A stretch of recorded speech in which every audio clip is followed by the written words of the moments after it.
our Growing Up in an African Home series. We're talking about the dowry payments or bride prices. So, as all of you may know, or you may not know, bride prices, I guess, how would I describe it? It's just, basically, it's when the groom comes and he pays a price to the family, and it's like in the form of wealth or property, and it's as a symbol to honor the woman. So, okay, what do you guys think of bride prices, first of all? Personally, I love them. I think bride prices gives value to the girl, and it makes her, it gives her honor in front of her parents, in front of her family, and in front of the public, basically. It's nice to have the white wedding, but I think the fact that Africans have this bride price, we're able to do something different that brings more honor to the in general. So I find it really like interesting, you know. It's not like a typical Canadian wedding. And before, like when I was younger, I thought like I didn't see the point of doing it. I thought it was a waste of money. And usually when I go to it, like they speak in Lingala, and I don't even understand Lingala, so I'm right there. But more, like as I'm growing up, I feel like it's a part of my culture. So I just embrace it. I find it interesting. I mean, I like traditions, and because it's traditional, I respect that. You know, in like other traditions, like in India, the girls actually pay the guys. Yeah. So do you guys think that like the bride price should be, because I think there's a lot of like, it's changed. I feel like back in our parents' day, it's something that was easy, but now with the whole, you know, like we're in the 21st century, and like some bride prices are just like out of control. So do you feel like the family of the girl, should they adjust the price to the guy's budget? Like if the guy cannot afford like something crazy, or that's out of his budget, do you feel like the family should adjust to the guy's budget? Or like, especially if they're like a wealthy family, and the guy's not as wealthy and he's marrying into a wealthy family? yes, yes. If you love your daughter, and let's say you're a wealthy man, I don't know, you have Bill Gates type of money. Your daughter has Obama type of money. Okay, it's not the same. So in this case, you can't set a $1 million price. That to me is showing your daughter you don't love her, especially if she loves this man, which she should. She's getting married to.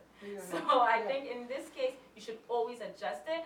But then it goes the other way too. For example, if you know this man has the capacity to give $10,000, don't ask him for 1,000. Ask him for 10,000. Oh, so you feel like it should, you can ask him based on his income, based on what he can provide. Like, he wants to do it, like he should do it. If he has the money for it, he should put the money. But usually, like he would want to do it. You know? It's not something like he'll feel forced to do it. Like he would want to do it. You know? So this is like a Congolese perspective of things. Yes. Oh, you said it's different in your culture. Yeah. Okay. So how does it work in yours? Well, in my culture, mine specifically, I know you pay according to how much it is, like how much he's gonna spend for the wedding. And sometimes, like I remember when my dad's sister was getting married. He's kind of like the father now. So he kind of just put, like, it was like 1,500 naira. That's very small. And he just put that based on, okay, we don't really want a lot of stuff from you. We're already rich. We don't need a lot of money from you. And the wedding, even if you're gonna pay something, we're gonna pay too. So it's kind of like a divided share. Like the bride price is, in my tradition, it's not really necessary. Like we don't. It's not a big deal. Okay, so it's really, really something that's symbolic. So it's not really something that's determined by like the girl's reputation. What do you guys think about that though? Do you feel like your bride price should be high? Like, let's just say, because some families, or I've seen some families at least, that have this whole perception or idea that, you know, our daughter or whatever, she's educated, she went to school, she has this type of job, she has a higher social status, you know, in society. So they feel like the bride price should be more expensive. What do you guys feel about that? I've seen as well, not just the fact that she went to school. I see a lot of parents have a lot of pride in their daughter if she's a virgin, especially, and they'll hire it. Once again, I think it goes back to my definition in the beginning that it's an honor thing. It's something to honor the family. So if this was a daughter that the parents feel like she really did a lot as a daughter, like she's an example, right? The role model, exactly. They want to honor that. But then again, it doesn't mean that if you have a daughter that did not do all that put you through hell, then you should not ask for a proper bride price. So I agree, because I also feel like having that, you know, tying it to her reputation or like who she is. I feel like then it's like it's kind of like her value. you know? And because it's not a value and it's something that's symbolic, I feel like those things shouldn't determine somebody's bride prices. I mean, I don't agree. Mhm. I feel like why should money be the object? Like why should money be used to show my daughter's value? Exactly. Why? Yeah. I don't get that. Okay. And That's Money's not everything. I mean, Yeah. Like Haitians are like, oh, dowry is mostly for, it's like prostitution, you know.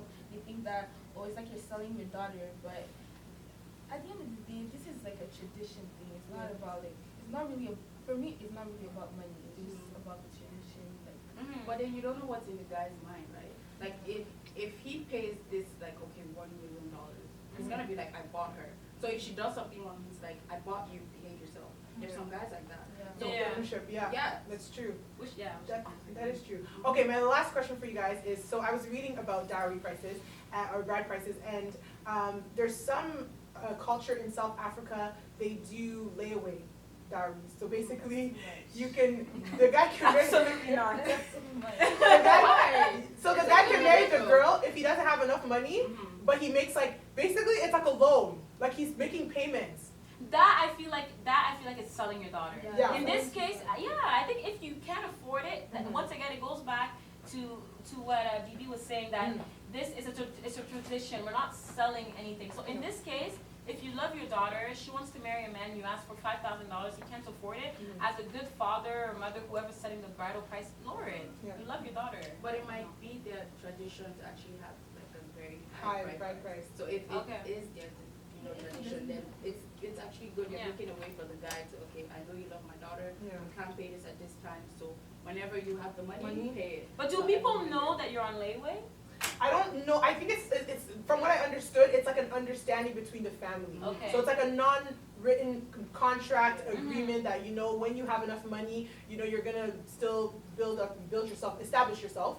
So in the meantime, you can take Still our marry. daughter. We're giving you, because basically, like, I guess the origins of like dowry price was just, it's like a license. It was like you're given permission to marry. Yeah. So this is why you're paying this dowry price. That was kind of how it worked in the olden days, you know? But again, that's not every African culture. So I just want to know what you guys thought about that. Well, I think what Martha said is true. If the tradition is to have a very high price, which is not in our tradition, no, it's not. It's based on the family. Yeah. So if it's in that situation, I think then fine, take the loan, but you can still get married. But in our culture, I feel like that It would be a little bit absurd. Yeah. I think the family would at that point either just be like, okay, pay what you can, and let's get over it. Because they do negotiate as well. Like it's not just this is the bride price, marry her or leave. I know in our culture we do that. Do you guys? Yeah, we actually I attended an introduction. It's basically where you, is that what it's called for like? Yeah, we call it presentation, basically. Ours is called an introduction. So basically, he, you know, they were going back and forth about how it's part of the tradition. Like, okay, I don't want to pay $1,000. I want to pay 500. Like, and then you come to a price. So yeah, basically. and it's not always money. Like sometimes there's a list that you have to buy like in advance, so you just buy the stuff. It's not just like a big amount of money. That's It's like not just other money. cultures in Nigeria, they do that. There's a list of all the things you have to buy, and you know, it's based on tradition, your culture, where you're from, your background. And sometimes you can talk to your parents, like we're not where we want to be. Don't make it too much. You already have money. Yeah. Go your way. I think that it's something that you will like reinforce with your kids, like when you have kids and you're getting married. It's tradition. I think it's a wonderful tradition. Yeah. All right. Definitely. Okay, that's good. Well, thank you for joining us on Girl Talk, and we'll see you soon.